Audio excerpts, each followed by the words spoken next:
What's up, mamas? Welcome to Express Yourself, the YouTube channel where we share tips, tricks, and all things helpful on your mommying journey. My name is Maggie Schott. I'm a team member here at Bogen, and in this video, we're going to talk about tongue ties. So it's kind of like a part 2 in a series we're doing on what can potentially impact your breastfeeding journey. Now, there's so many different things, many factors, from stress to nutrition to physical impediments. So what is a tongue tie?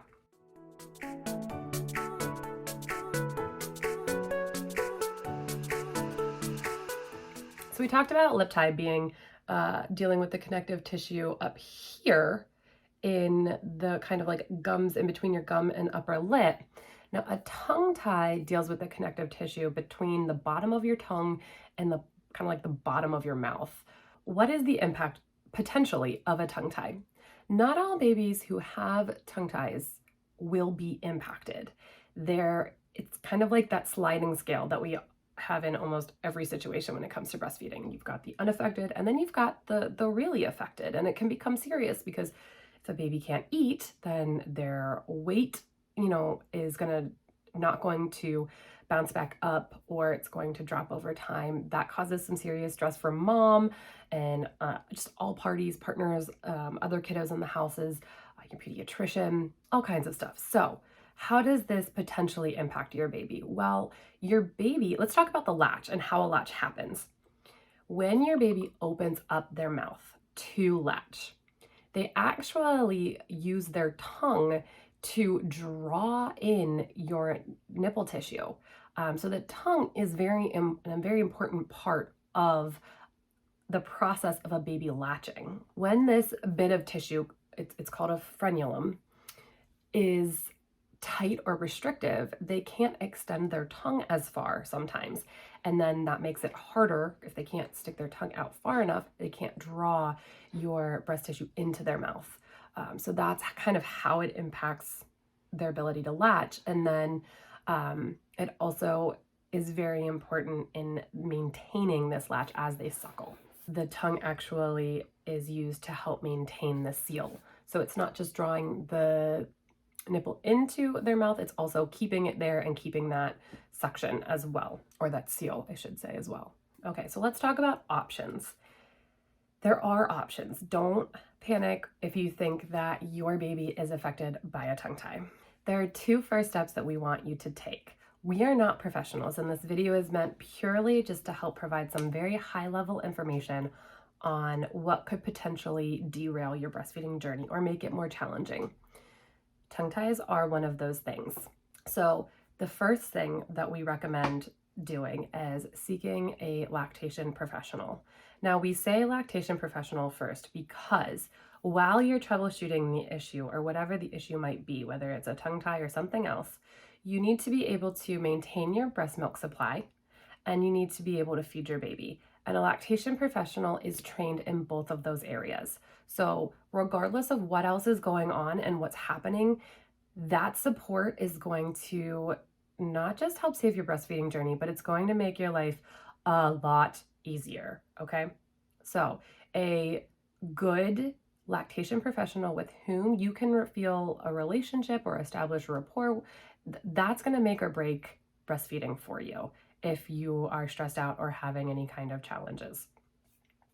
The next, or step 2, that we want you to do is to reach out to your healthcare professional.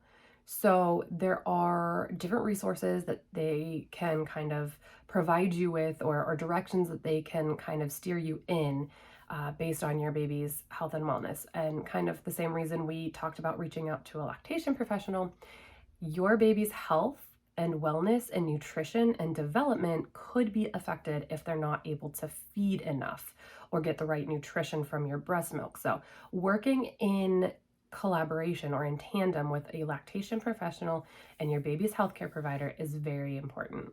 So let's talk about like the swift fix, right? Or potential swift fix. We said before that not all babies are going to be affected by a lip or tongue tie, and that's true. But there are instances that it is the actual problem that's causing them from, being able to nurse effectively. So the fastest solution is a frenotomy or a frenulotomy. Frenotomy, I think I said that right. It's a mild surgical procedure that effectively loosens the connective tissue or the frenulum that's inhibiting either their tongue or other parts of their mouth that are involved in the latch to move. Pediatricians and pediatric dentists both say that newborns tolerate this procedure fairly well.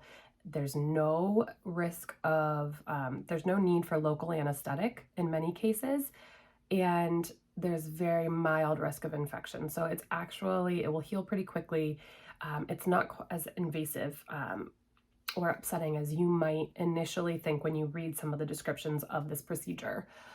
Older children, they might require a little bit more of a local anesthetic, but again, the risk infection, according to professionals, which I am not, is minor. So it's definitely something to talk through with your pediatrician and get a referral out to a good pediatric dentist. They can talk you through it. You may think it's a tongue tie, and it might be a lip tie. It might be neither of those things. There could be potentially more ties in your child's mouth that you're not aware of.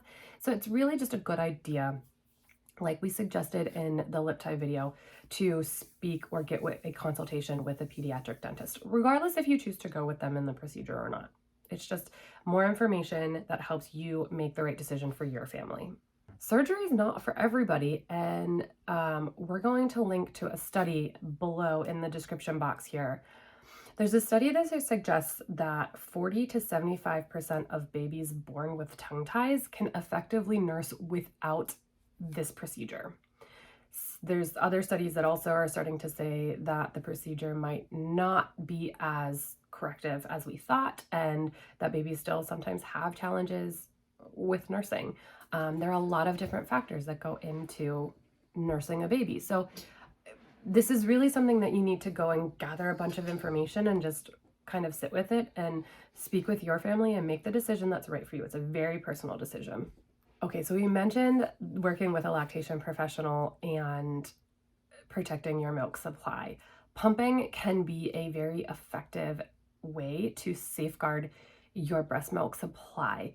And also is a great way to feed your baby that has a restrictive tongue tie without seeking that procedure. There are a number of cases that say that tongue ties vary in severity, but generally speaking, babies with a tongue tie can suckle or use a bottle better than they can actually latching on the breast. So if you do want to continue your breastfeeding journey without supplementing with formula and without this corrective procedure, but exclusively pumping and bottle feeding your baby is a totally viable way.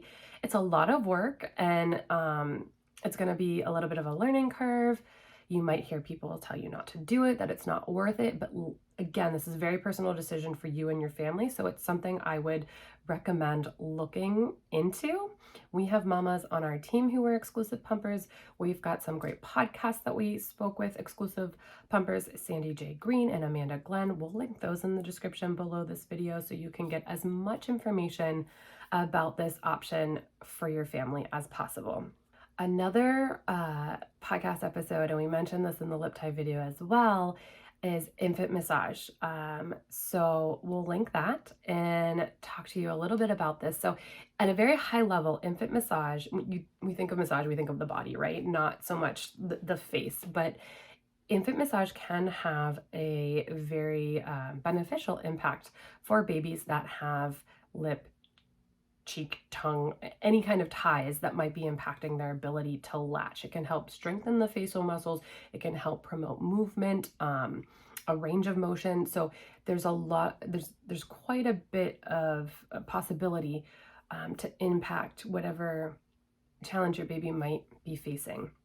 So I highly recommend looking into infant massage. Even if you do go down the corrective procedure route, it's something that you can do with your baby. It helps to establish a bond with your baby. It's immediate, so you can start doing it now with them while you wait for the procedure or the consultation with the pediatric dentist. And then even again, beyond, to really just set your child up for success in their breastfeeding and health and development. So there's really no negative, I would say, there. Just make sure that you do it under the guidance of a coach or professional so that you are getting those beneficial impacts and not just wasting time with kind of doing it on your own.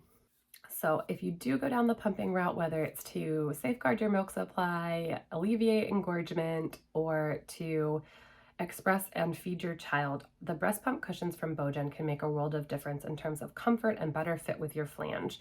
We highly suggest that if you have any questions, you reach out to our mommy care team, who are trained professionals, using the email pumped@bojen.com. Thank you so much for watching this video.